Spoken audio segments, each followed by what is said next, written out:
Halo teman-teman, saya Mai. Di bagian ini saya akan menjelaskan materi pertemuan 1 sampai 3. Pada pertemuan pertama, materi membahas tentang filosofi pendidikan keaksaraan dan komitmen masyarakat internasional terhadap pendidikan keaksaraan. Dari materi ini, kita bisa memahami kalau pendidikan keaksaraan itu bukan cuma belajar, membaca, menulis, dan juga berhitung saja. Tetapi lebih dari itu, pendidikan keaksaraan juga bertujuan membantu masyarakat supaya lebih mandiri, percaya diri, dan bisa meningkatkan kualitas hidup mereka.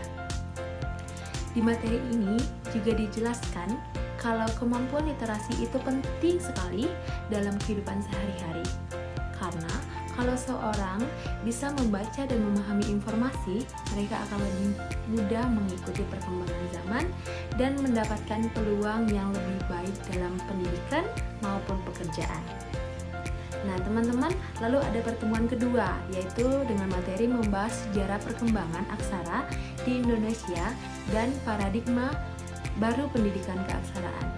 Jadi kita belajar bagaimana perkembangan aksara di Indonesia dari dulu sampai sekarang. Selain itu, sekarang pembelajaran keaksaraan juga sudah lebih berkembang. Kalau dulu hanya fokus pada mengajar baca tulis, sekarang pembelajaran juga disesuaikan dengan kebutuhan hidup masyarakat.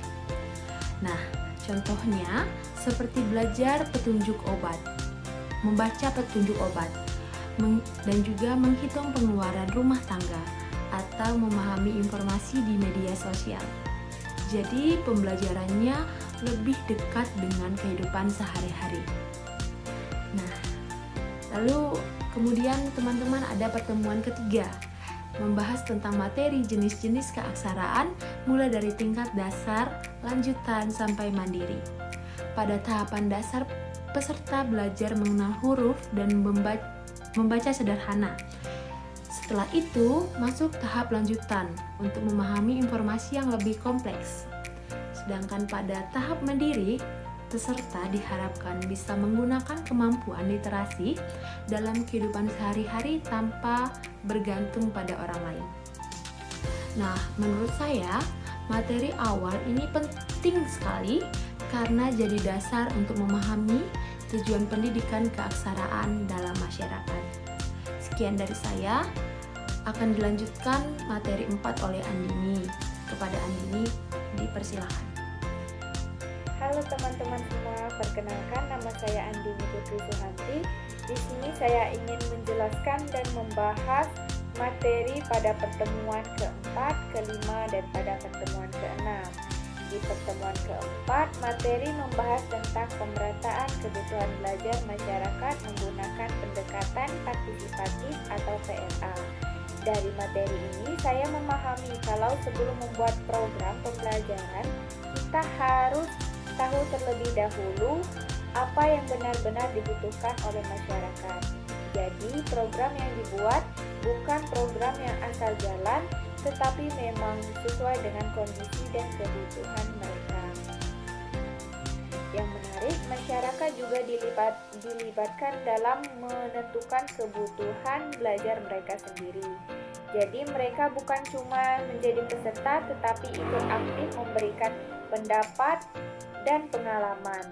Menurut saya, cara seperti ini membuat pembelajaran jadi lebih tepat sasaran dan lebih mudah diterima oleh masyarakat. Lalu pada pertemuan kelima dan pada pertemuan keenam, pada pertemuan ini materinya sama-sama membahas tentang pembelajaran orang dewasa. Dari materi ini saya jadi tahu kalau mengajar orang dewasa itu berbeda dengan mengajar anak-anak. Orang dewasa biasanya lebih suka belajar hal-hal yang berhubungan dengan kehidupan sehari-hari dan pengalaman mereka. Karena itu, pembelajaran harus dibuat lebih santai, fleksibel, dan tidak membosankan. Misalnya, materi dikaitkan dengan kesehatan, pekerjaan, ekonomi keluarga, atau kehidupan atau aktivitas sehari-hari lainnya, supaya lebih mudah dipahami dan terasa pemanfaatannya. Menurut saya, materi dari pertemuan keempat, kelima, dan pertemuan keenam ini cukuplah menarik karena kita dibuat paham bahwa pendidikan keaksaraan itu bukan hanya tentang membaca dan menulis saja, tetapi pendidikan keaksaraan itu juga bagaimana cara kita memberikan pembelajaran yang benar-benar sesuai dengan kebutuhan masyarakat dan bisa membantu mereka dalam mengembangkan potensi dan kemampuan mereka yang bukan hanya sekedar membaca dan berhitung saja, tetapi mereka dapat memahami apa yang disampaikan dan apa yang mereka dapatkan dalam suatu pembelajaran. Halo teman-teman semua, sebelumnya saya Sinta Novianti. Di bagian ini saya akan menjelaskan materi dari pertemuan ke-7 sampai ke-9. Pada pertemuan ke-7, materi membahas strategi dan metode pembelajaran keaksaraan fungsional. Dari materi ini, kita dapat memahami jika proses pembelajaran harus dibuat menarik supaya peserta tidak bosan. Jadi, pembelajaran tidak hanya lewat ceramah, tetapi juga bisa lewat diskusi, praktik langsung, simulasi, atau permainan edukatif. Selain itu, pembelajaran juga harus berkaitan dengan kehidupan sehari-hari masyarakat. Contohnya, belajar membaca melalui brosur kesehatan, belajar berhitung melalui kegiatan jual-beli, atau menulis lewat pencatatan sederhana. Kemudian, pada pertemuan ke-8, dilakukan evaluasi atau UTS untuk melihat sejauh mana pemahaman mahasiswa terhadap materi yang sudah dipelajari sebelumnya. Lalu, pada pertemuan ke-9, materi membahas pengembangan perangkat pembelajaran seperti silabus, RPP, dan bahan ajar berbasis life skill. Jadi, seorang pendidik harus punya perencanaan pembelajaran yang jelas, supaya proses belajar berjalan lebih terarah dan bermanfaat bagi peserta didik. Menurut saya, materi ini membuat kita paham jika keberhasilan pembelajaran dipengaruhi oleh metode dan perencanaan yang baik. Teman-teman, di sini saya Fani. Pada kesempatan kali ini saya akan menjelaskan hasil review materi dari pertemuan 10-12 mengenai sistem penilaian program keaksaraan pembelajaran tematik keaksaraan fungsional. Pada pertemuan ke-10 dan 11 dijelaskan bahwa keberhasilan program keaksaraan tidak hanya dilihat dari kemampuan membaca dan menulis, tetapi juga pada perubahan yang terjadi pada peserta setelah mengikuti pembelajaran. Contohnya seperti menjadi lebih percaya diri, lebih aktif di lingkungan masyarakat, mampu mengatur keuangan, atau memiliki keterampilan yang bermanfaat bagi kehidupan sehari-hari. Jadi teman-teman, selain itu, penilaian juga secara terus-menerus selama proses pembelajaran berlangsung agar perkembangan peserta didik dapat diketahui dengan baik.